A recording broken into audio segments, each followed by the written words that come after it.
it's also a pleasure to be talking about something other than the Dodd-Frank Act.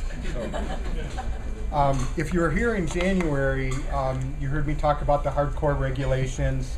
We called it Hardcore Regulations, Demise of Seller Financing. Let me get out of my own way here. And I went back in March and spoke in Troy on that, and we had a pretty packed house. I found out the next day that it was the largest crowd they had at Wendy Patton's meeting. It was 131 people, and we went playing that night at the Palace with both MSU and U of M. So I think more people are interested in regulations or staying out of jail than the NCAA sometimes. But if you'd missed that and you're still interested in that topic, I am scheduled to do the Oakland RIA meeting in June in Madison Heights, and so stay tuned for the details on that. It may be eligible for real estate Con Ed. I've been approved as an instructor, and the course is under review by the state of Michigan right now for 2 hours of real estate Con Ed with a legal classification. So as you know, you need 18 hours every 3 years, but 2 hours every year. So if you want to either hear it again or come to that, hopefully it'll be approved by then. If not, I'll let you know if you give me your information. But speaking of regulation, I guess I promised not to talk about this, but it's important. There are 3 bills that recently passed the Michigan Senate that every real estate investor needs to watch. It hasn't been taken up by the House committees yet, but the goal is to combat blight, which is, everybody's against blight, so it's hard not to vote for a bill that fights blight, but you have to look at the details, and here they are. Senate Bill 35, it passed the State Senate, 35-1. It authorizes additional penalties for failing to pay fines imposed by administrative hearing bureaus that most cities are allowed to create for enforcing blight violations under a 2003 law. Under that law, cities already have the power to place a lien against the property. The bill, listen to this, would authorize additional fines of $500, 93 days in jail for a second offense, and up to a year for a third offense, for a blight violation. Senate Bill 38, which also passed 35-1, allows a local government to garnish wages of a property owner who has failed to pay fines imposed by administrative hearing bureaus. And also, don't think that an LLC or corporation is going to shield you, because it allows it to do this to control persons and officers of corporations. Senate Bill 39, which also passed 35-1, allows a local government to foreclose on property owned by a person who has failed to pay fines imposed by administrative hearing bureaus. So I think, it's important to pay. Who was the one person? I don't know. I was going to look it up, but I did not have time. But hopefully it was a realtor.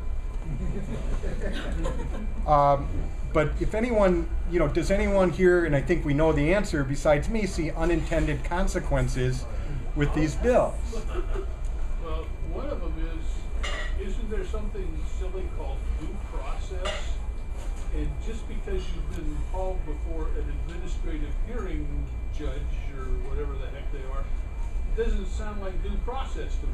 Well, and yeah, we've seen some examples of this. I mean, I think under the current process with blight ordinances and these administrative hearings, they may mail to where the tax bills are mailed. They may not do personal service.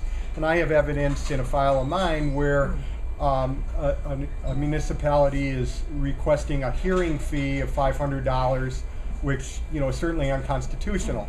But of course, what attorney is going to fight a constitutional battle for $500? So you're better off paying it.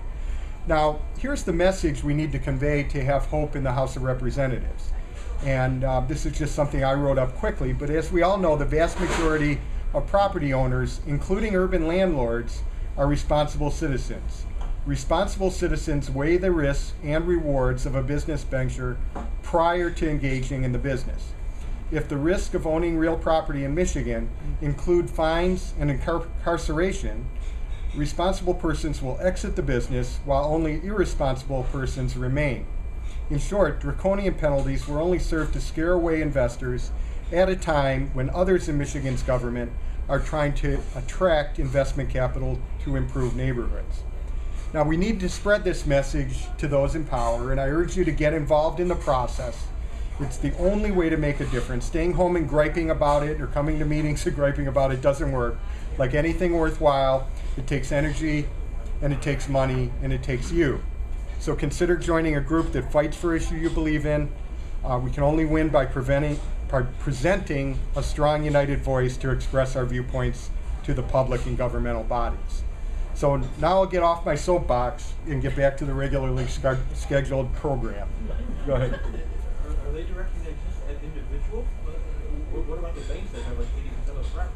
Well, there, again, you know, and I've been part of this effort too, because we hold mortgages and we service mortgages, and you know, if you've got a voice, it's important. So there was an amendment on the floor to exempt the GSEs, depositories, and non-depository services. There was a you know, there's a push, and I'm working, you know, trying to push Michigan Association of Realtors, and we're talking about removing some of the criminal penalties from this. Now there's a balance, because the governor's office and everyone else wants to combat blight. I mean, you know, there's got to be a mechanism to do this. And one of the ideas I proposed is to create a mechanism to abandon property. I didn't hear, but Fire. okay. I won't comment. Neither will Chris. In any event, but there is no mechanism to abandon property right now. So if there is a legal mechanism created to abandon unwanted property, you know, whether it goes to Habitat or the state or whichever, that would be helpful. But I think, you know, to design a working group and study these issues and look at the unintended consequences would be a preferred solution. Get the crap when you had the sheriff sale and the bank hadn't claimed they own it yet. You know, the fines are going to the homeowners, but they've had a sheriff sale. Well, you know, and that's one of the issues with the redemption. It's a larger picture. Now, the condition for the exclusion of entities and individuals is if they do have to follow a certain maintenance protocol and designate a person that's responsible for maintaining. So they can't just walk away still. But the devil is in the details with these things, and I think it's just, you know, at this point, my goal is to make you guys aware of this and say that, you know, if it's something you feel that owning property should not, you know, the risk of it should not include jail time for responsible owners, then maybe it's time to sit down with your member of the House or call the office and say, look, let's look at these bills before, or talk to me before you vote on those, and maybe join a group. You know, Michigan Association of Realtors is a good one. National Federation of Independent Business is a good one. It depends on the, you know, on what the bill is, or we can talk about forming our own investor group someday.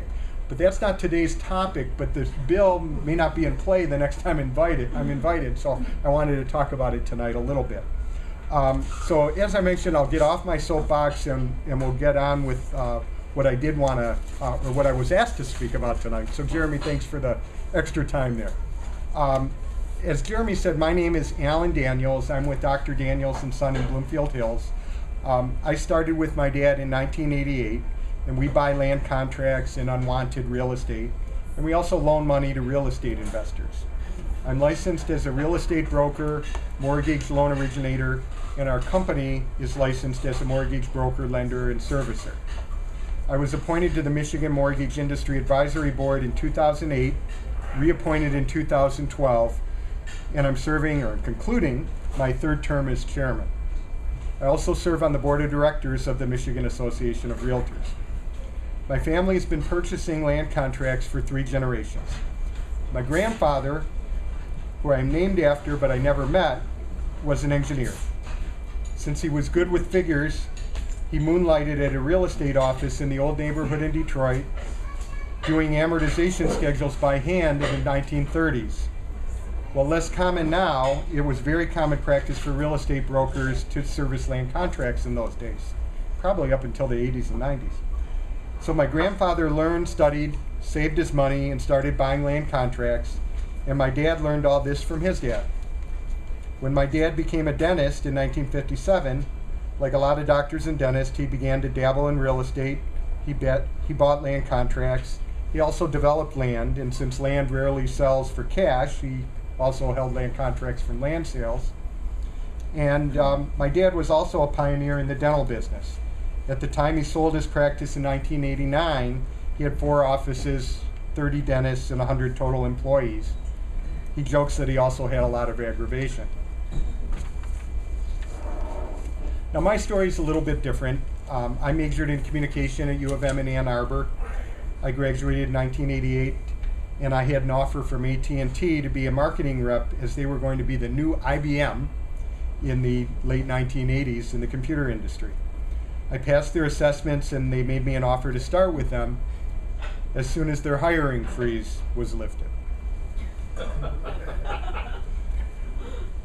While I was waiting, I got my real estate license, and I started looking up recorded land contracts at the Oakland County building. I then looked up the sellers in the white pages. That's a phone book, not an app. And called them to see if they'd prefer to have, the sellers, the holders of the contract, to see if they'd prefer to have a lump sum of cash.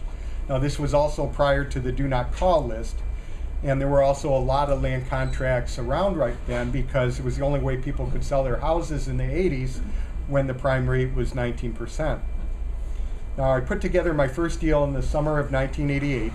It was kind of complicated since it was a vacant lot with canal frontage in West Bloomfield, and we needed to determine that if our collateral, if it was buildable, and because of an ordinance change, this involved me tracking the ownership back a few decades in the basement of the county building to show that the subject property and the adjacent lots were not under common ownership after the ordinances changed. In other words, I had to prove that it was grandfathered to the building department. Now, only after I brought in stacks of deeds was I told by the township that they interpreted adjacent to also mean across the canal. So back to the county building I went, and in any event, we eventually got the letter we needed from the township.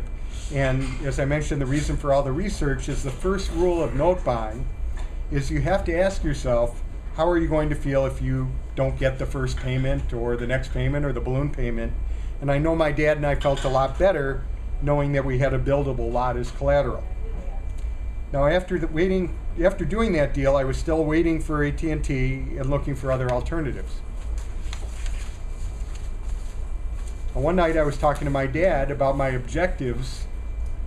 I wanted to learn a lot, potentially earn a lot. I like the rhyme, learn and earn. But most importantly, I wanted to have a mentor who was not using me as a stepping stone for his own career, but who was genuinely interested in my own development. And I know it sounded corny, but I said, that would be with you, Dad. And my dad immediately said he would like that too. Now, we all know a lot of father-son businesses don't last the first week. But this winter will mark 25 years since my dad and I had that talk. And AT&T never lifted their hiring freeze.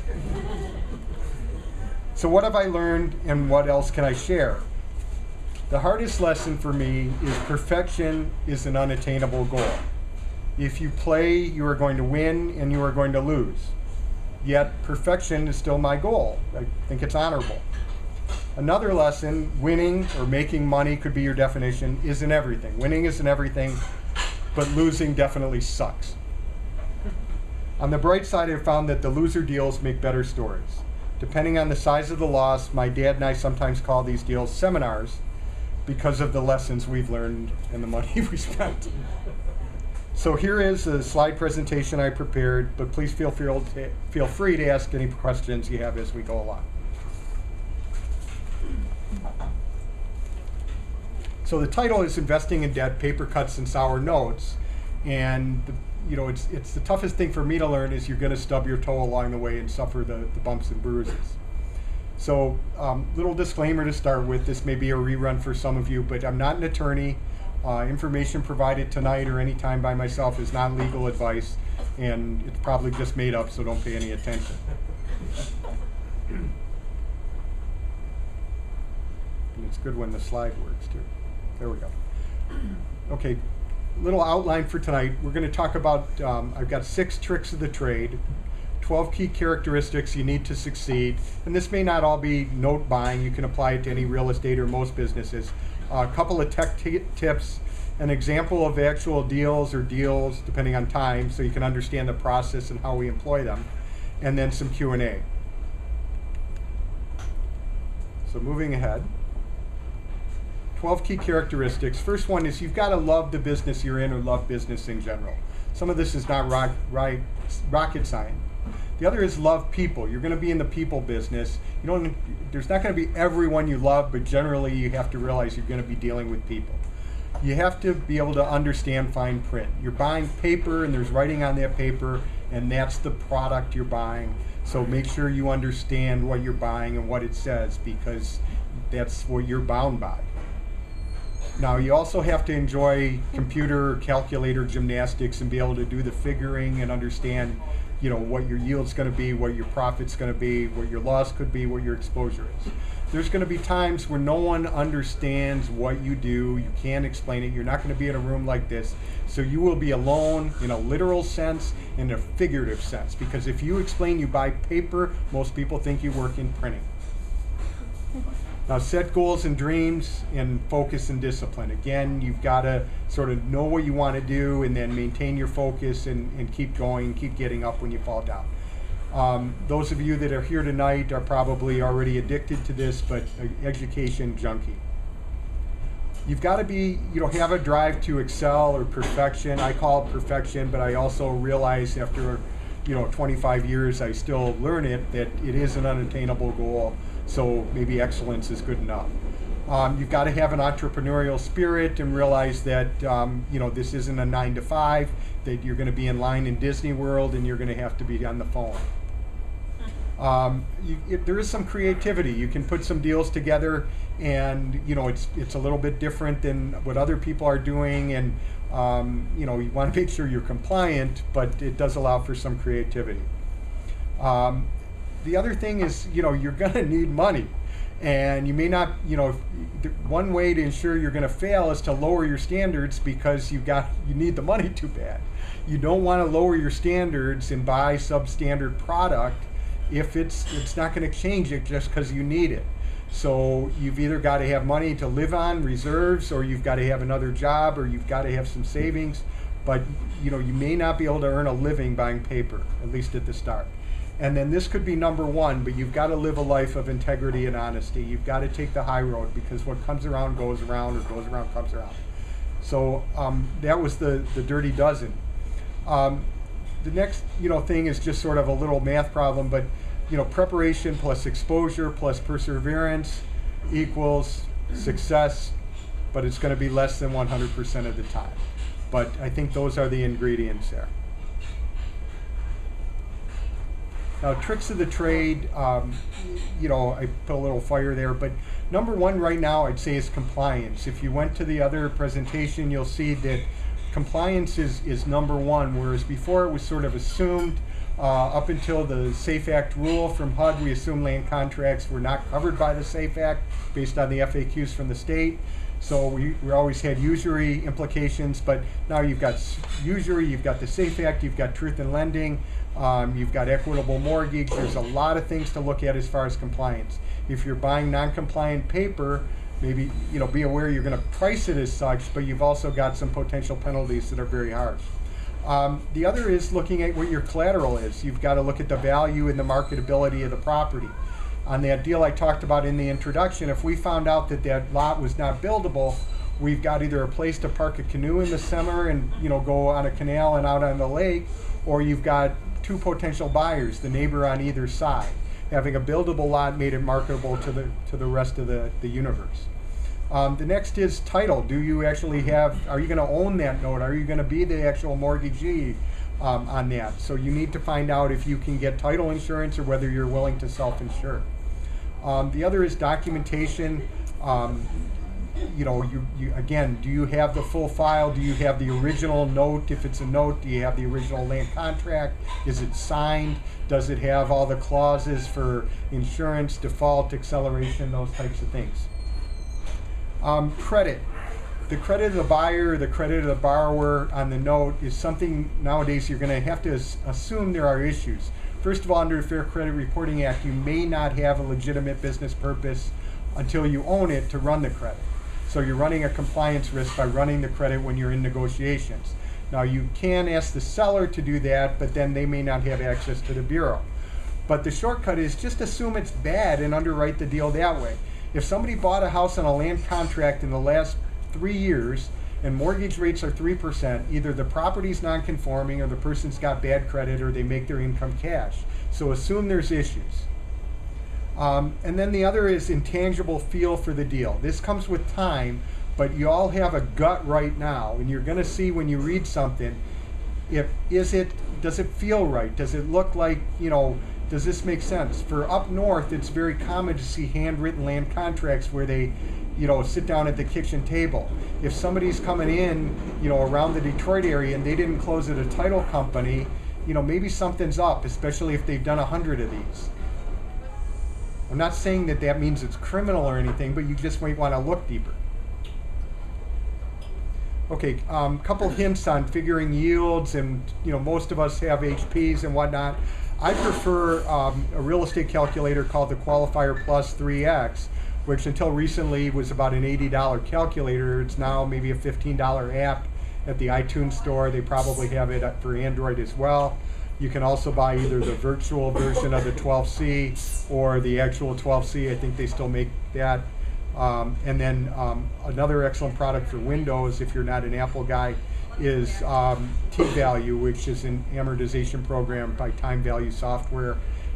Brian, you may be familiar with that. A lot of accountants use it. But that's about $80, I think, for a single user license.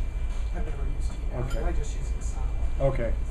I mean, there's a lot of things you can do with Excel and other things too, but these are, things that we've used over the years, and, I thought it should be part of the presentation. I'm not endorsing and I don't get paid. But yeah. So these are the steps you'll want to look through. Get copies of all the papers and ask a lot of questions. If you're buying a note or if you're, out there bird dogging, you want to bring me a note, the first thing I'm going to ask you is, do you have the file? So get copies of papers and ask lots of questions. What does that include? The land contract or the note or mortgage? That's the actual thing you're buying. The payment history, if it's, unless it's a brand new, just closed, you want to see, is there documentation of how they pay? The closing statement, or better yet, the entire closing package. A copy of their insurance. You'd want to make sure that, the homeowner, the vendee on a land contract has insurance. A lot of times, even if you don't end up buying the contract, you're doing the vendor a service by saying that's something that they should check on and have in their file.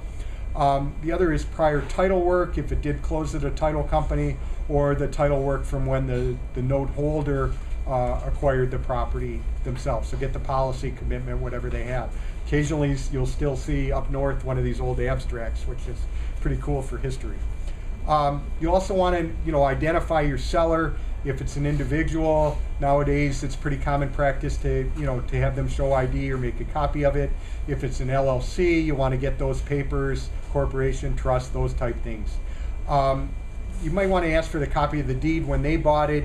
If it's a manufactured home, you'll want the title or a affidavit of a fixture. If it's a rental property and there's a lease involved, or a bar, you'll want a liquor license. But depending on what the property is, there's certain different things you might want to get. If there's an underlying debt on the property, you'll want to get an authorization to request a payoff, because again, you're going to want clear title. That bank is not going to release that information to you without authorization. You'll also want to ask when the person bought the property, if they know a lot about the property, because if they don't know it and they're the seller, it's going to be an indication that they didn't own it for long. It was a quick flip, maybe with an inflated markup, and again, you just want to be aware of all these things.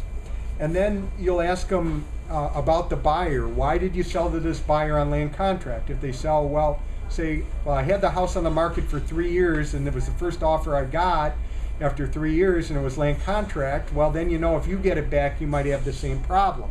Or it was my son's friend and I sold it to him on a land contract because he's just he just graduated medical school and this, that, and the other. That's going to tell you something different. So again, you'll want to ask information, ask open-ended questions. You'll want to develop a script or a checklist for yourself, just so you don't forget anything. I still use it after 25 years just to keep myself from forgetting sometimes. So develop that, and again, this can be applied for buying property, buying cars, whatever you do. And then usually what's best, rather than go through like a census employee and check the box, try to have a conversation and be a real person. You want to ask a lot of open-ended questions, but how did you find out about us? I mean, that's inquisitive, but it's also going to help you with your marketing. If it was Google, maybe, that paying per click for your blog is helping. If it was a mailer or a door hanger or something like that, again, it's going to give you the feedback you want.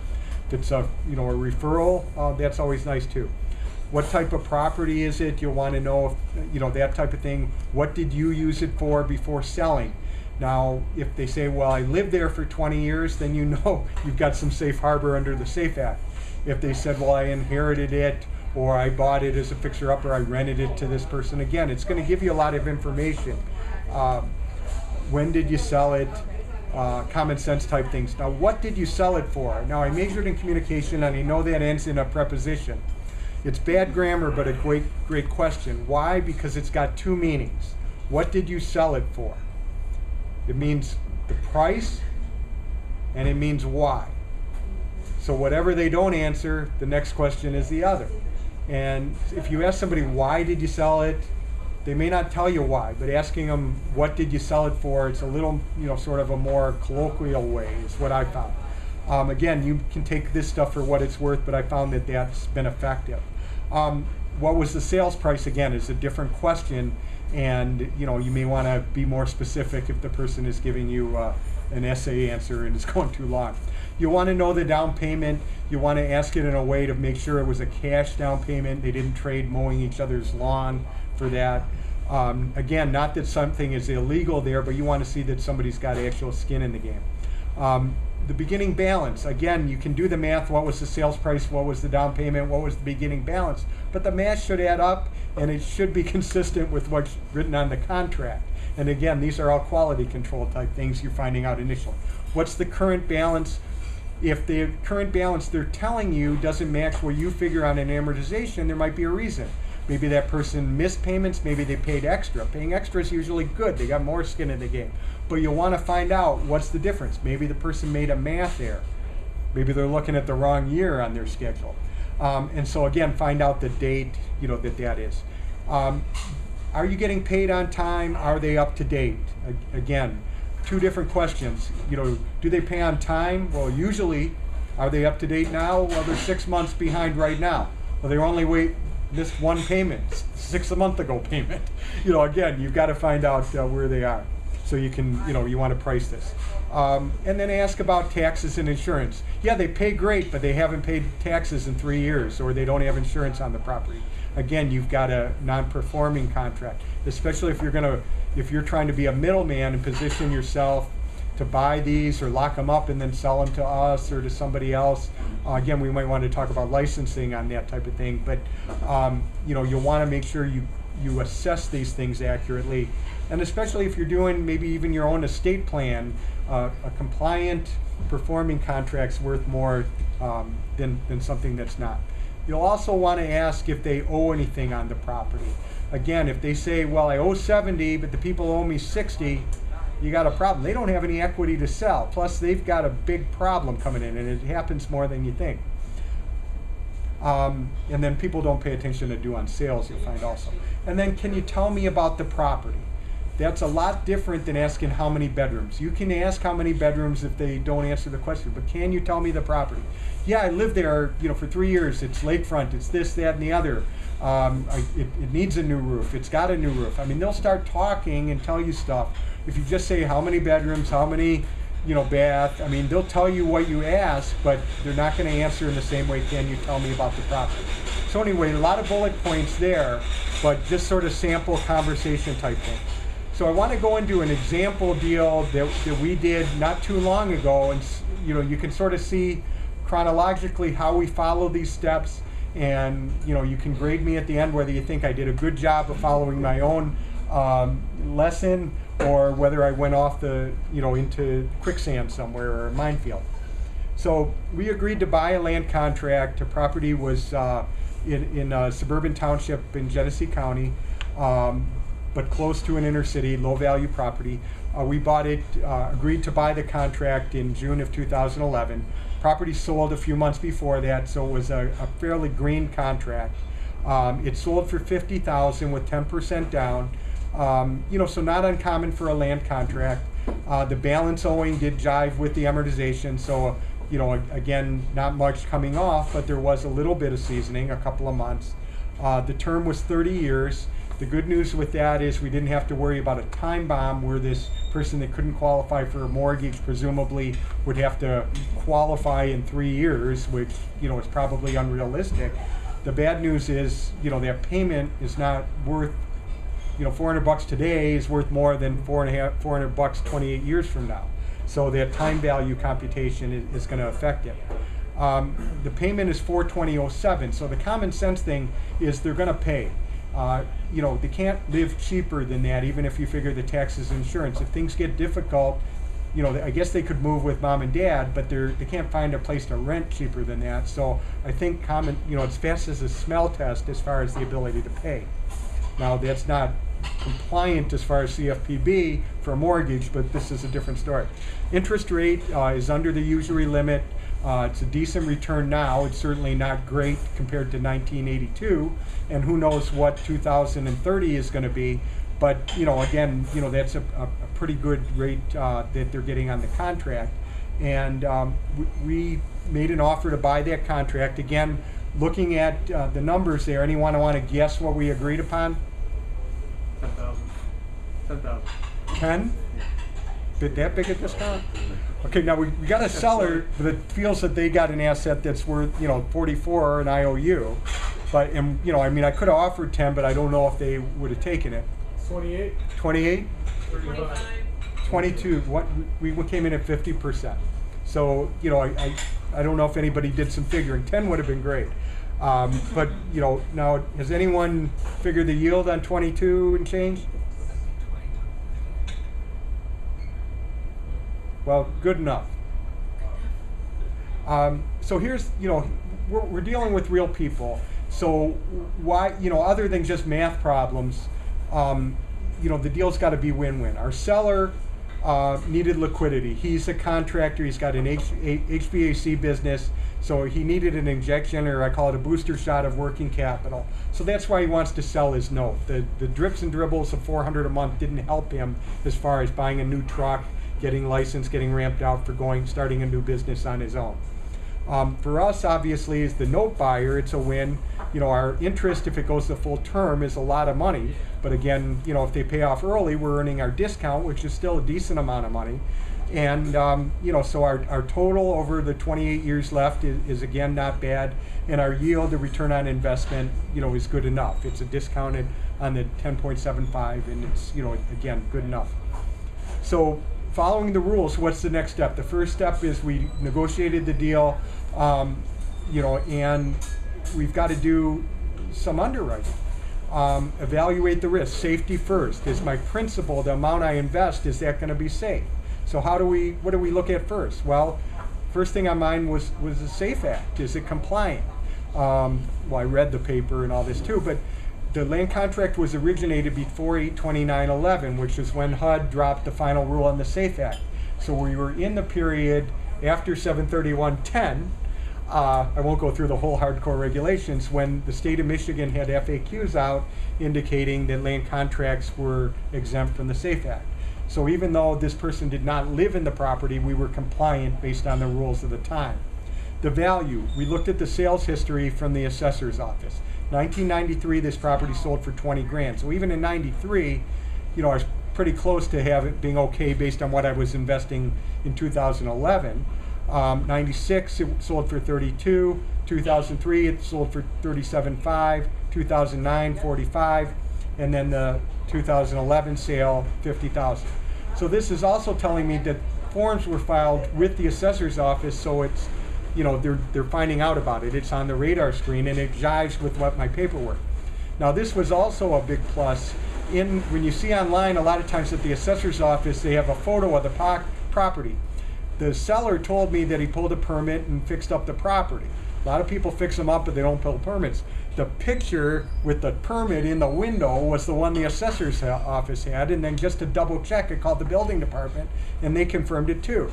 So again, it was renovated prior to the 2011 sale. So even with the housing bubble, we saw that there were some improvements. Now this was all computer work and telephone, but of course we're going to continue with our checklist of due diligence. So we carefully review the land contract, the product we're buying. We call the land contract vendee, the person that's going to be making us payments, to verify what's owing. We actually do this in writing usually. Now there is a risk that they're going to try to steal your deal and get the discount, so be aware of that. We made arrangements to inspect the property. We reassure the buyer, the vendee, that nothing changes, their payment's staying the same, that we're here in Michigan, we have customer service that is a live person, they're not calling a call center. So in other words, things are going to be handled well with the licensed entity. We ordered our title commitment, we verify the insurance, we check the taxes, check the water and sewer bills. What did we find out? Title commitment was received a few days later. Title was clear except for the 2010 taxes and water. A lot of times you'll find that it's going to get paid out of the seller's proceeds, so you're not going to have to, it's just something the seller's going to have to worry like any other lien. Now, here's what I did next. I saw that the title was clear, but I still called the title company because I had a question from my own review of the file. And I'm a little bit, I'll call it detail-oriented today, but one could call it anal retentive. But I noticed when my seller, who's the land contract vendor, when he got his deed to the property, the grantor on that deed was a married man. And I've been doing this a long time. And so I asked the title company to double check because I didn't see where that gentleman's wife had signed off in any of the paperwork I had. Now that doesn't mean that she didn't sign some quitclaim deed, but I just wanted to have a belt and suspenders approach. Even though I had a title commitment that was clear, just to make sure that that was in the chain somewhere. And now, 2 reasons I did that. Now, this is actually number 2 reason. I'll go into number 1 in a second. In the small print on the inside of a title insurance policy jacket is that the insured has a duty to inform the title company of any matter of title known by the insured that may affect the status of title. So if this were ever to come to a claim, and I'm in a deposition and asked if I had an inkling of this, I would have to swear on the Bible, I suppose, that yes, I had an inkling. So I've got it, I'm doing my duty. I have a duty to do it. But also, what were my rules? Take the high road. I do business with a lot of different title companies multiple times, and if I have an inkling that something might have been overlooked, they've saved my tail sometimes. I want to, we're on the same team, let's make the deal work. So sure enough, I get a call back from the title company president to say that he should have put me on their payroll because they missed it. And then of course we got a revised commitment. The above title is subject to the dower interest of the spouse of who didn't sign off. So this isn't very, it's not uncommon because dower is a complicated thing. So a lot of times a married man will buy property, sell property, say, well, it was in my own name, and they don't understand it. Even realtors, investors, mortgage companies, usually title company people know, but it's not all that uncommon. So I called my seller, the grantor on the deed, to let him know of the requirements, and then I called the grantor to explain to his wife, or that she didn't sign. It's not an uncommon oversight, especially when the grantee paid off the contract outside of a closing. He paid it off with other proceeds. So there wasn't a closing where there was a bank involved. So, but in this one, we sort of had a timeout happen. I called this grantor, we'll call him Mr. X from now on. He said his wife is out of town, but she ain't signing. I suggested that he call his attorney because he did sign a warranty deed as a married man. Now, a warrant means you're warranting the validity of that title. So you're conveying title and you have a duty to defend title. But I'm not an attorney, and I'm certainly not his attorney, so I just suggested he call his attorney and talk about his obligations when he signs a warranty deed. And usually that's enough. I then called the grantee, Mr. Y, who's my seller in the land contract, and told him that we've got this issue with the guy's wife, and he told me the deed was given voluntarily, but there may be a dispute because he did some side work for the grantor. So now, this is getting a little more complicated, but I figure, let him sort it out. The guy did sign a deed. And if there's a dispute that maybe the work he did on a roof and this guy's mad about something else or air conditioner, maybe unrelated, but we called a timeout on this. So lo and behold, every deal is a soap opera. Mr. X, the grantor, calls me to say his wife is back in town, but she still ain't signing. He did provide his attorney's name, and I left a message with the attorney. Then I called our grantee. I'll let you catch up on reading. He says that the grantor's wife, Mrs. X, must be mad at him because his former girlfriend slept with her daughter's fiance. Wait, is this in Coos Bay, Oregon? Pardon me? Is this in Coos Bay, Oregon? So, anyway, it is a soap opera. It's not, the location is Genesee County. So I start wondering, how did this happen to my deal? And, and then you start wondering, does this affect the economics of it? So I called the land contract vendee, the lady in the house who I met that I confirmed the balance with, to advise her of the title issue. And I suggested that she may want to retain an attorney or talk to her attorney or call legal aid or wherever and ask about making her payments into escrow until the issues are resolved. Because as far as I know, she's an innocent third party, and if there's a dispute going on because of, the Hatfields and McCoys and who slept with who, she should make her payments into escrow and until it's sorted out who owns what. But also, I thought she should be aware of it. Just again, I figure I'm taking the high road and letting her know, again, talk to an attorney. I can't represent you, but this is going on and you won't believe it. Okay, so then I'm also thinking business-wise that time could be our friend. Okay, now Mr. Y, who is the new name for my seller because we got so many parties involved, he gave us permission to record a notice of our purchase agreement in the public record. So he's not going around. Our purchase agreement says that we're buying a block of land contract payments starting with that June payment when we agreed. So as long as this goes, I'm buying that timeline of payments. So, if it takes them a long time to figure out if this wife is going to sign, I'm not really being penalized that much. So time, again, could be my friend. Now, I still want to close before somebody dies and then I'm going through probate or anything like that. But again, I don't think I'm having a reason to cut bait at this point. Now, Mr. Y, the seller, then got an attorney, and she called me, and again, we're just a month past the purchase agreement. She says she had called the Mr. X and Mrs. X attorney, and she felt that they would settle when the guy got back from vacation. Now, the attorney hadn't returned my call, but I'm not an attorney, and they don't usually return my calls anyway.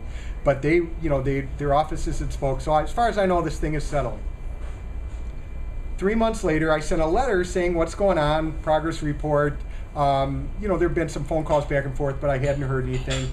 The attorney for my seller, Mr. Y's attorneys, replies there's no settlement, and Mr. X's attorney, there's a lawsuit coming, and then she's stepping aside, but her father, who's also an attorney, will be handling the case. Again, I'm not seeing this as a red flag because I'm figuring it's a father-daughter law firm. She does transactional work, and the father's the litigator. So, again, nothing that I haven't seen before other than, some of the, social life stuff. Okay, so a couple days later, I spoke with the new attorney, the dad, and sent him copies of the paperwork, just because he asked for our purchase agreement, copy of the recorded notice, title work, etc.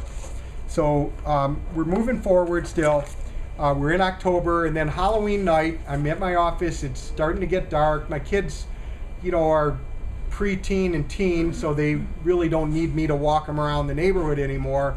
But I was still thinking I could go home. And so I'm faced with this trick-or-treat decision. I receive a call from Ms. Z, who is the lady that I told maybe to make her payments into escrow, asking if I'm going to court the next morning. And I'd not been informed. Now, bear in mind that I've got a recorded notice, so usually if there's some sort of dispute on a property and you're a party of record, most attorneys are going to well, serve you, which isn't really pleasant, but that's, it's something to know about before the evening of court when every frickin' attorney is trick-or-treating with their kids. So I'm on the phone now, and I'm talking to attorneys that at least are spending time with me on the phone, but none of them that could go to court the next morning in my behalf, and I'm a corporation and I can't talk in court. So my assumption is, have sort of thinking, from experience on legal, title, and sort of school of hard knocks and amateur, I guess night court, is that Mr. Y's attorney is claiming that the initial land contract was not paid off because of the amount in dispute because of the work done on the side job. Now, we should have been notified, but if he's claiming that that deed was given in error by fraud and the contract wasn't paid off, he's filed a motion to forfeit the land contract in district court. If it was quiet title, it would have been circuit, but I found out just from a Google search finally that it was district court when I got that phone call.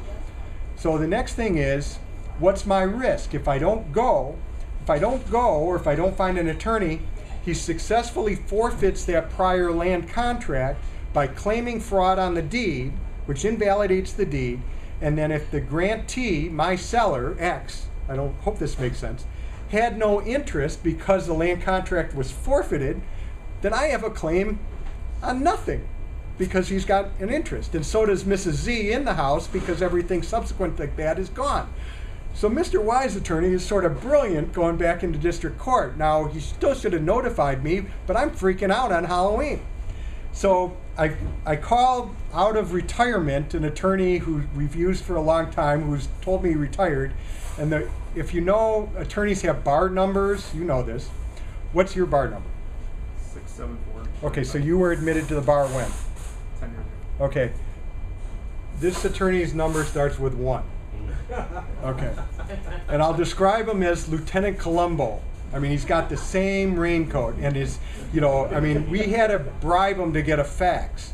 And, he's one step beyond a quill and a pen, but he's a brilliant attorney like Columbo was a detective. But, this is why he's semi-retired. He was going to have to, buy a DOS computer or something. So, but meanwhile, so I call him and say, he says, yeah, I still got malpractice insurance. Yeah, I'm still a member of the bar.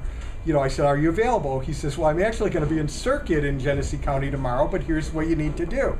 Come on to my house and we'll file an appearance. Let me see if I can get to the slide for the court date. Oh, your precious Mac. There we go. Okay, so here we are. I've got the Halloween night, and first of all, I got this fight or flight. Do I stay in the deal now that it's going to court? And I'm still assessing my risk, but I'm also thinking, I'm going to get shut out, guy, in this chess match by this attorney who didn't serve me, and there might be a redemption, but if I don't show up in court, it's going to be an uphill battle. So I called several attorneys, as I mentioned. I found, our semi-retired attorney. I ran over to his house. He signed an appearance. I filed it for him that morning. He was busy in circuit court. The judge in district court, our goal, if they would allow me to speak, would have been to file a motion to intervene and also get an order to have the land contracts be mandatory made into escrow. But they wouldn't let me speak. But because the appearance was filed, the judge adjourned for 2 weeks. And I think seeing that number 1 bar number carried some weight too. Now, our argument is that we were an innocent third-party purchaser, as was the land contract vendee, that we relied upon a recorded warranty deed. So that was our argument, and our goal was to get it pushed to circuit for a true quiet title action, which I still feel it should have been, but I still think there was some brilliance in going to district. There's some case history on that. But again, do you file a lot? How much time are you going to spend on this? So lo and behold, though, I filed an appearance and I'm in a lawsuit. And how did this happen? Well, trick or treat. Now, I'll read my letter. I made a phone call. Then I said I'd follow up with a letter to our semi-retired attorney, and I gave him sort of a Reader's Digest or a Cliff Notes version of this. So I printed it out tonight, and I changed the names to protect the innocent. But here's what I said. We agreed to buy the land contract vendor interest of Y, and we proceeded with our due diligence prior to closing. We discovered that Mr. X's warranty deed to Mr. Y did not contain his wife's signature, dower. And we called Mr. X. Mr. X said he would talk to his wife and get in touch with us. After a few days, Mr. X indicated his wife would not sign. I advised Mr. X that he should talk to his attorney about the duties of a grantor in a warranty deed, conveyance and defending title, etc. Mr. X gave me the name of his attorney. I spoke with Mr. X's attorney's secretary, but Mr. X's attorney did not call me back.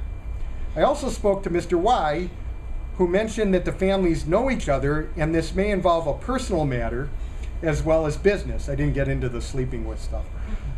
Mr. Y gave me his attorney's name. I also spoke with the vendee, Mrs. Z, to let her know of the possible title issue and that she should consider retaining an attorney and discussing making payments into escrow. Mr. Y's attorney contacted me to indicate she was trying to negotiate a settlement with Mr. X's attorney. She eventually informed me that Mr. X's attorney was going to file suit and her father would represent Mr. Y. I sent a letter to Mr. Y and received a call back. I then spoke with his attorney, the father, then faxed him the notice of interest we recorded in the PA. After not hearing anything, I searched courts and luckily found out late in the afternoon on the eve of the court date that Mr. X's attorney was attempting to effectively quiet title via summary proceedings to forfeit the XY land contract by claiming the deed was obtained by fraudulent means. So here we are. Lieutenant Colombo described this as a law school case, which at the time I thought was sort of cool. But then I'm thinking if an attorney's been practicing for 50 years before they even had numbers and describes this as a law school case, you might not want it to be your own. So that's sort of where I called paper cuts and sour notes. So we're going through briefs, motions, and hearings.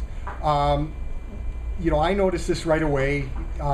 It was the wrong venue. They filed in Fenton, and they should have filed in Grand Blanc, so it was moved to another district court. Now, my guess is that the attorney was friends with the judge in Fenton and not friends in Grand Blanc, and that's why he filed there. But I don't have proof of that, so that's one of the reasons I'm not mentioning names. But by March of 2012, now bear in mind this began in June of 11, the case was ordered transferred to circuit court. One of the main reasons for that is because of the amount in question of the 30 years of interest and the discount that we potentially would have lost, put it over the amount of jurisdiction for a district court. So we got the order for payments to be made into escrow, and we got it transferred to circuit. Now the key piece of evidence we obtained, and this was my own detective work, I found the notary that notarized the warranty deed that they were claiming that perhaps they didn't sign, and the notary signed an affidavit that any deed she signed she was presented with picture ID. She was in Oregon or Washington State when I found her. So we had that piece of the affidavit. Once the case was transferred to circuit, of course, you're looking at, you know, the dollar figures changed and settlement talks began. We got the order on the same day requiring that the vendee, Ms. Z, make her payments into escrow. And then rather than doing so, I got a fax from her where she submitted a receipt indicating she had already paid cash land contracts in advance through June 2012. So she knows this is going on, but she paid in advance by cash to the guy that's involved in the dispute. So paying in advance is usually good, but something was fishy. So, you know, again, don't just look at the intangibles, the feel for the deal at the beginning. Constantly look at the feel for the deal. Now, my problem is, I'm in circuit court. Now, okay, I'm asking myself, why would this vendee pay in advance to the vendor rather than into escrow? And I'm asking the same questions you did, and I won't say it on tape, but somebody heard it.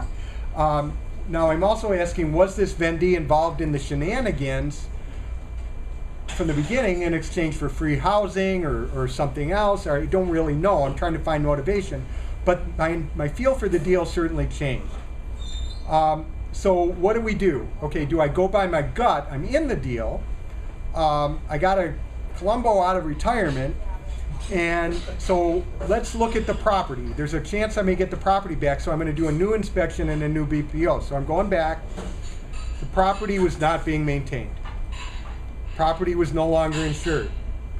Property value had depreciated to $20,000. I mean, the new comps are lower. We had comps before. We had pride of ownership. We had the permit being pulled.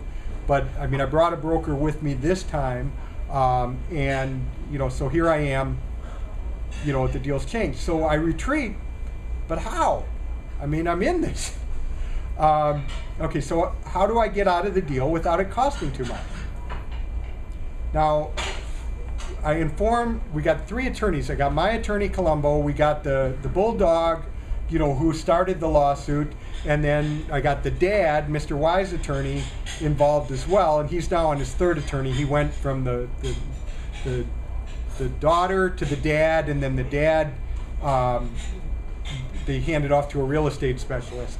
But anyway, so we informed that the Wise attorney, my seller, the following, that the good news is we had the affidavit showing that the deed was more than likely not fraudulent.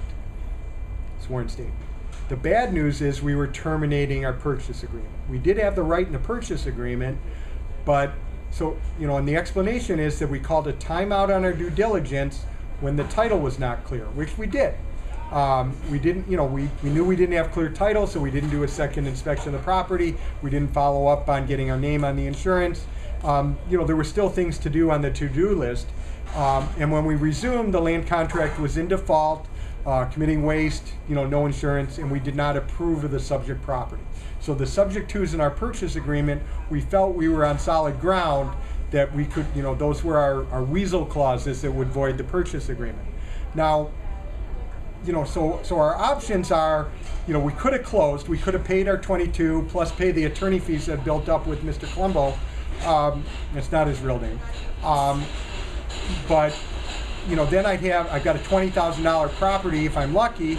I've got 22 plus in it. Or my risk also is don't close. I have to pay the attorney fees, and I've got risk of a countersuit for terminating. Even if I feel I'm on solid ground in my purchase agreement, they could claim that they disagree. You know, and then I'm in more of a pissing match. So, you know, I'm not in a very good position, but I've got to look at what I think is the better alternative. Now, very happily, in May, so 11 months after the purchase agreement, we got a stipulated order to dismiss the case. In other words, we settled. It was dismissed with prejudice, which means without prejudice means they could have refiled, but with prejudice means it's done and over, without costs or attorney fees other than our own. So it was a very good settlement for all involved. What I did, wasted a lot of money. I wasted 1 year of my life because, you know, you got stress, you got attention that's taken away from other things that I could have spent on something more positive. Now, I learned long ago litigation does not make sense except in extenuating and circumstances. But, you know, and the stakes were probably not high enough for this, but it's, you know, it was Halloween night, you're at a moment's notice. So, you know, in any event, this is what happened.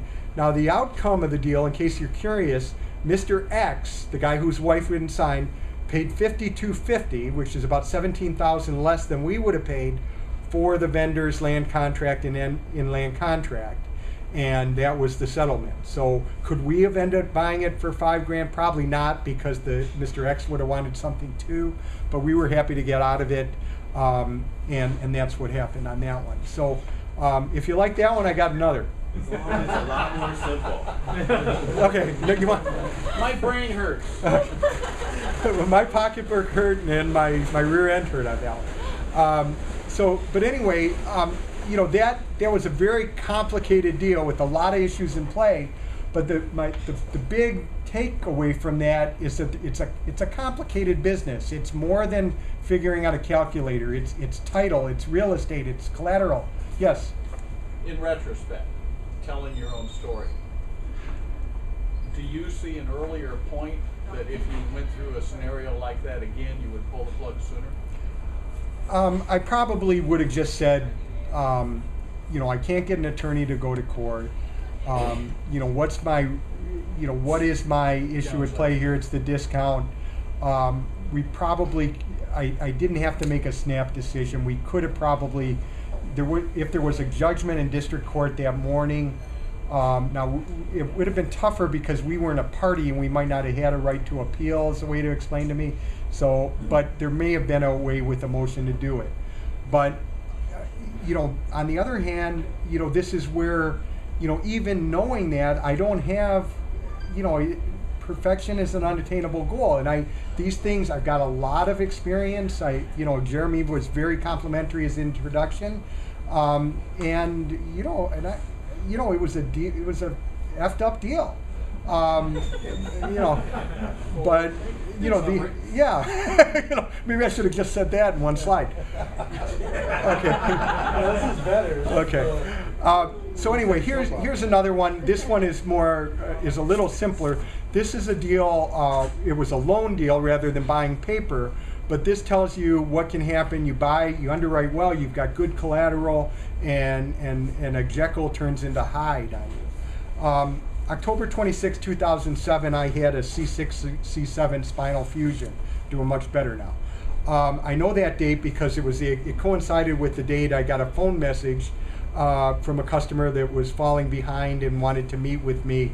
The property in question was a 30-acre parcel with a lot of frontage on Van Dyke in Brown City, which is north of Lapeer. So, in the day, it was the path of progress. Now, there's not a lot of development going on now, but, meanwhile, it was an owner-occupied investment property. 4 to 6 weeks later, I know that because I tried to come back to work in 4 weeks, and the doctor said 4 to 6. It turned out being 6. But we did negotiate a forbearance agreement where we were going to, just say don't fall further behind, and then make your payments, and then we'll go catch up later. He was a good customer up to that point. We got along real well. He never made one payment on the forbearance agreement. He sent us some funny letters. Anybody listen to satellite radio about debt elimination? Anybody look at things about, show me the note and that type of thing? So we're getting all these letters ranging from I want to see the original note to Roosevelt took us off the gold standard in 1934. So I'm asking us, our attorney, what to do. We wrote him back a letter saying we have the note, your loan was not securitized, it's the same people that owned it in the, wasn't, this is not, Wall Street, and, if you want to meet and work something out, we're happy to, but, here's a copy of the publication notice that appeared also, and the sheriff's deed, and this is all proceeding. But in any event, every day, actually the sheriff's deed hadn't occurred yet, but it was in publication, and every time we got to a sheriff's sale, he filed bankruptcy. There were 4 of them, and in sequence. Now, you do bankruptcy. Now, most people would say you can't declare bankruptcy 4 times. Well, you can, but you can get it kicked out 3 times, but I still have to pay a bankruptcy attorney to say this guy filed already and nothing's changed, and then he can go to Grand Rapids or to Bay City or Detroit or wherever and do it again and roll the dice. So in any event, we had a sheriff, finally got him all kicked out of bankruptcy, got it to sheriff's sale. Because it was over 3 acres, he's got a 1-year redemption. But anyway, this time is ticking. Remember, it started October 2007. The redemption told, he didn't redeem. We're in district court. There's 3 trailers on the property that he rents out. Presumably, he's getting rent for all this time. So we've got to go to district court and do an eviction. We've actually got to do 3 separate evictions. We do a consent judgment. He shows up in court with the big law firm we were using because Lieutenant Colombo had retired, and they do a consent judgment. So he's there, it's amicable, they work out the judgment. He appeals his own consent judgment to the Court of Appeals. So that's the wrong venue. From district, you go to circuit. So we get it kicked out, it's dismissed because he appealed to the Court of Appeals. Well, what happens? 56 days had expired by the time we get the decision from the Court of Appeals, and so we can't get a writ. Now, I don't blame the attorney because usually you don't ask for a waiver on the 56-day rule unless it's a default or a contested case. I mean, on a consent, why would 56 days pass? Because they're there. So we're back to district because we got to start all over. another consent judgment. He shows up again. Anyway, the attorney learned her lesson. She put in a request to waive the 56-day rule, which the judge granted. And of course, he appealed, this time to circuit, which is the right venue. It was dismissed because I don't think he filed any sort of proofs. And then we did obtain our writ. I get a call from the head of evictions, that I won't say what law firm, but it's got two of the same name. And if you don't know, I wear hearing aids, so I'm out getting some sort of repair made on my hearing aids, and I get a phone call on my cell phone, and it says, law firm, and I answer, and of course, because I can't hear, and also because of the content of what they're telling me, I'm saying what, I didn't put what, WTF. But the court deputy called him. This is the head of evictions. He says, my name's so-and-so. I'm a non-attorney head of evictions for this firm. I mean, and I'm Daniels. I'm not Bank of America. The court deputies called him, and my eviction is on hold. There's militia in the area, and the deputies are afraid they might be outnumbered. Wow. I call my wife. Now, I'm also thinking, why do I call my wife? Because I'm figuring the deputies are scared. I don't have an unpublished number or anything. I'm in the phone book. But I also think about, this guy wrote funny letters, and I've been listening to the phone talk ever since forever. Yeah. He's never threatened me. All he's done is try to buy time and get out of paying. So I told her, actually, I'm not worried about this. It's just more game playing. But I'm also very much at wit's end. It's like, this, you try to analyze your risks in a business. This was not in there, the militia. My in-laws are like, why did we give permission for my wife to marry this guy? So anyway, 9/17/2010. Now my surgery was 10/26/2007. There's an eviction, 3 evictions. Less than 2 months later, his sister bought the property for cash for more than the redemption would have been. I mean, so all this. Well, you could never see that coming. No, I mean, no way. But Who's the guy who completely- there's nothing I could have done there. But again, you want to know, this is easy. You got to lean on the property, just take it. Oh yeah. I mean, the bailiff, who's, they got guns, we're scared. So, in any event, over 3 years after the original default, and so I don't, on that one, Rich, I don't think I could have done anything different. But as I mentioned, the loser deals, sometimes make for better stories. But if I do have one more, if you want to hear this one, Go for it. I have a question on that. yeah. Would it have been, you think, helpful to do background search into that buyer? Well, first of all, we had done a prior deal with the buyer and paid us fine. The key on this one is there was a divorce involved. And I think what happened is people, they're going through stress in their life. And when you go through a divorce and you're losing things, including maybe access to your children, you tend maybe to get into survival mode and do things. So I don't think there was any inclination that this person had these tendencies, but it's a good point that you may want to do that. You can also say no to every deal too, and you won't have these risks. But there's a certain amount of risk you want to do. But in this case, I had no prior inclination, and these things happen. But there's also external influences. Now more than ever, you see people seeing on TV, hearing on the radio about all these loopholes, how they can get out of a debt, and they're going to try. Now the other one I call Summit Street Saga, which is a Pontiac property, but That's a great location. Well, now, but think about, this happened in the 90s, and actually, it was an area where there was a lot of good stuff going on. But I told this story to a guy that came from a corporate world. He had a mortgage company, grew real big, and then sold it to one of the banks. And, I know him from one of the associations. So he sold his company for gazillions and called me to say he wanted to take his money and do what I was doing. He wanted to loan it out and buy paper. And I know him, and I told him, you can't take this. You don't have the stomach for it. So I told him this deal. we had held a contract on a property, and performing contract, plenty of equity. House at the time might have been worth 35 to 50 retail. We were owed, substantially less than that. And what happened is what happens in many people's lives. There was a divorce. So the wife walks out, moves up north, and so there goes half his income. And and so the payments start falling behind. He comes into the office, says, I want to sell the property, or what can I do? And I said, well, you can do a deed in lieu. If we're not getting the payments, we're going to have to do this.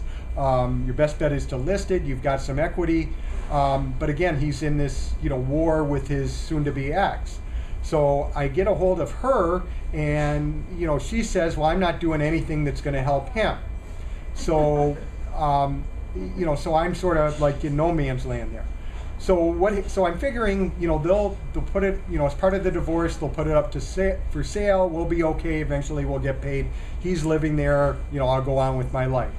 Well, lo and behold, get a notice, or he comes to the office. I think it was on a Monday, and he wasn't, a real spiffy guy anyway, but he came in and he looks a little more ragged, or, worse, a little more wear on him. And I said, what happened? He said, well, I met somebody. Okay, I'm not like a counselor. And he says, well, she had some friends, we had a party, and it got raided. And I spent the weekend at Oakland County Jail. And I said, okay, and how does this involve me? He says, well, the cops left the place open, and then building and safety came in and tagged it for being open. And then I worked on cars in my yard, and building, and then sanitation came, and they did it on overtime and hauled everything away and put an assessment on the property for the overtime of hauling the stuff away, and now it's condemned and they need a team inspection. And what do I do? And I'm like, what do I do? And overnight, I mean, this was on a weekend, and so here's what I did. I called the guy's wife and I said, he's going to sign off, and what do you want to do? Do you want the property? And he says, well, I don't believe that this happened, but if he signs off and you send me the quitclaim deed, the deed in lieu, I'll sign off after him. So then at least I've got control of the property and I can board it up. So we board it up, and who can we sell it to? Somebody in this room that's going to pull a permit. So we sold the property for, at the time, I mean, now it would be worth $500. We sold it for like $9, and we were owed in the teens, and it was worth well over 30. So I told this gentleman, that sold his company, that wants to do what I did, this story, and he says, I'm not doing what you do. So, on the other hand, I mean, you can make a living at it, it can be okay, but you've got to realize that there's, you're going to have these things happen. And what I wanted to do is the exact opposite of most people that come to these type of events and speak, is to let you know that it's, most people show a slide with a big frickin' check that they walked away from. And I want to tell you, about ulcers and, these types of things, because this is what happens, and it's reality. But, you can make money, but you've got to put up with the ulcers, and your family's going to have to do that. So I wanted to mention that tonight, and let's see if I can get this to work again. So this is my contact information. Thanks for listening, and we'll answer some questions. Now we're all out. Well, compared We're all out of this. to that, I mean, you've had probably a number of successful deals in between each of these different scenarios. So I guess in the big picture, how do you think that compares to what you would have experienced at AT&T as a job? Well, I mean, I don't have no regrets about AT&T because, I learned at a very early age before they hired me, what corporate life was going to be. They could have very well hired me and then phased out the entire department. So I knew that. And then I also knew that while they might have a training program or something, that the trainer in that program, again, is going to be using me as a stepping stone, is the term I used with my dad, to build his or her own career. So, so I think, now I could have, I feel that if with hard work, I could have succeeded. I don't think I would have been the president of AT&T, but, I could have succeeded in sales or something else too. This I had a passion for. Now, some of these type things you do sometimes realize that, you know, it's not so much fun if you're on a losing streak. But then, you know, all it takes is sort of like the Red Wings, you know, you win in overtime and you got to fire again. So you have to realize that type of thing, but you also have to look at, like, you know, my other presentation that I gave here and I've given a couple times now is on the regulation. And, you know, does the deal, you know, make sense? Now, is there, you know, when I started, there were a ton of land contracts out there for us to buy. Most of them held by people that didn't really want to own them. They were reluctant sellers in the first place. They didn't want to hold the paper. They would have taken cash if a buyer could qualify. So we were a knight in shining armor buying the contract. In the 90s and 2000, when any buyer that could fog a mirror could get a mortgage, most of the people that were holding land contracts did so out of choice. So there weren't a lot of people that wanted to sell us land contracts. There weren't as many. And the people that held them didn't want to sell them. So, you know, we had our mortgage license, we did hard money loans. It was legal to do so then. It was easier to navigate the regulations. You know, now that on the consumer side, that door is closed. That, you know, that train left. So we still make loans to investors like the people here, business purpose loans. But we have a smaller market, and there's not as many compliant land contracts either. So I don't know, maybe I'll be speaking. I don't, you know, I can't speak for, you can't do multiple speaking engagements for no fee and earn a living either. So, you know, but I hope I answered that question. Pizza. Pardon me? No, Pizza. all you need pizza. No, that's, no, I'm saying, I'm not saying it's not worthwhile. Any other questions, or Jeremy? This one might be too technical, but writing paper with the intent of maybe selling it in 3 to 4 years, knowing that selling the paper after a long seasoning time. Any recommendations on that? Well, I mean, you know, aside from the compliance aspect, which, you know, seasoning it doesn't change the compliance if it was non-compliance at the beginning, but assuming it was, let's say, a B2B, you know, it was a rental house or it was a 5-unit or something that doesn't, you know, isn't covered by SAFE or Truth in Lending. So you sell a rental house to another landlord on a land contract, and it's seasoned. I mean, we're going to look at, yes, the payment history is part of that process. We're also going to look at the investment to value. I mean, is there real equity that's built up? Sometimes you see that there's a used car model with paper where, you know, somebody buys a $1,500 car and then sells it for $9,900 with $99 down, $99 a week. You know, the person would have paid $1 million for that car. It was the down payment and the payment they were concerned about. The same thing has happened with real estate. So we're going to look at, you know, what's the balance then and what's the value at the time we're buying it in 3 to 4 years. We're also going to look at what we'll have invested. But definitely a seasoned contract we're going to look at is less risky in most circumstances than a green contract. You know, on the other hand, if somebody's got one where they sold it for 110 with 100 down yesterday, you know, that may be a good one too, even though it's not seasoned. Do you ever, when you buy these contracts, are you able to revise or modify the terms versus within, I'm trying to say, in light of compliance issues? Are there any regulations that determine what you can and cannot do for modification? Well, yeah, I mean, first of all, you know, notwithstanding the regulations, you've got some contract law. So it's going to take, you know, both the vendor and the vendee, you know, to get together and say, you know, we need to change the payment amount, or the balloon I'm not going to be able to perform. Can we, you know, do a forbearance agreement or something? So you can't unilaterally change a contract. So that's question one, which, you know, you didn't ask, but I just want to go over that, seeing as though this might be on YouTube someday. And then second of all, you know, from a compliance perspective, my understanding is that modifying, you may be going into that, you know, the venture of loan origination. So if it's a consumer deal and you're modifying it, you know, the state or the feds may view that.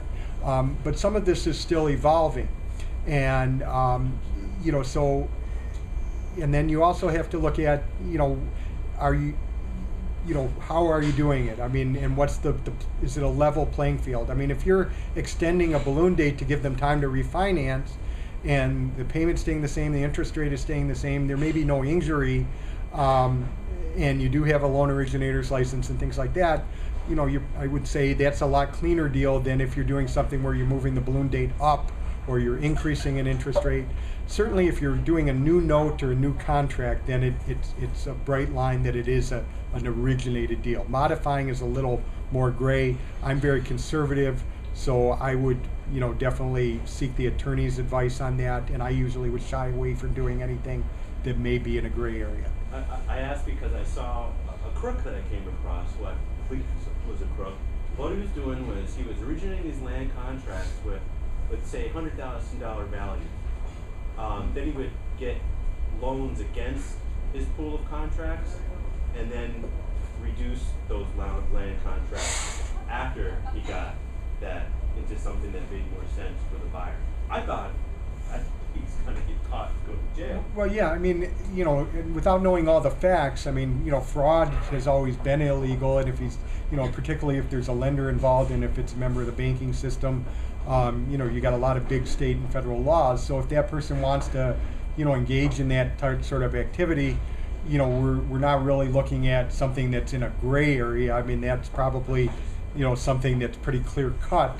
Now the issue with some of these things is that, there's people doing it. It doesn't make it right, and it makes for an unlevel playing field. So, it's better when the playing field is level and there's some enforcement for people that are the bad actors. Was there, Chris? Did you have a question? Sort of. Okay. It was on one of your examples.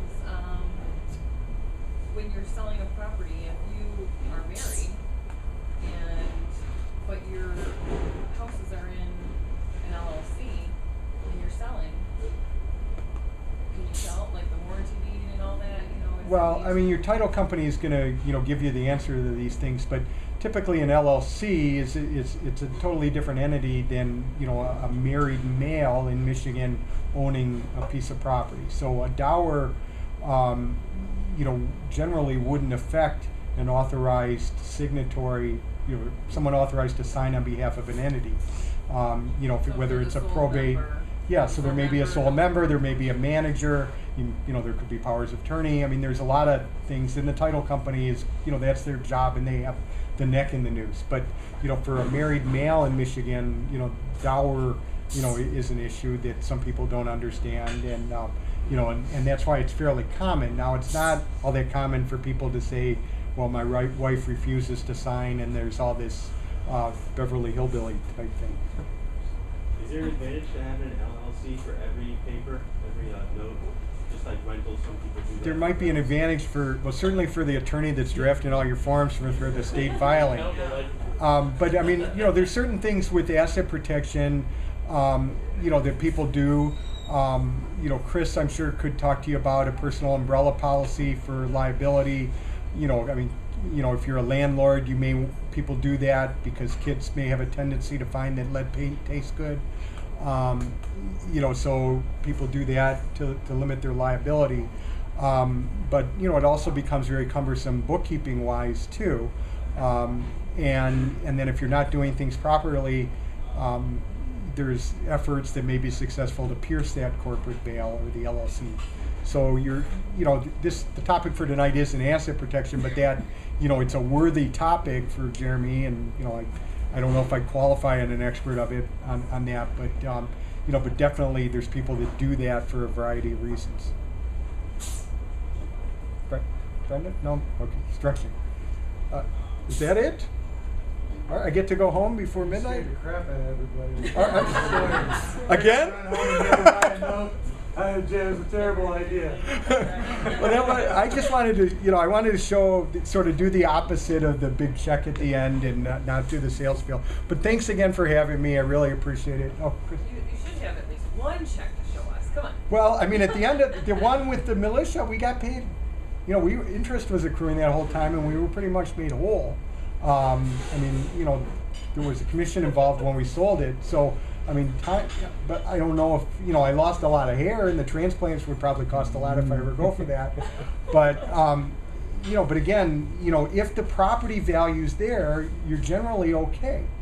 But you have to look at it, you know, do you have enough property value for 4 years of accumulating interest with no payments? I mean, that you can hit a limit.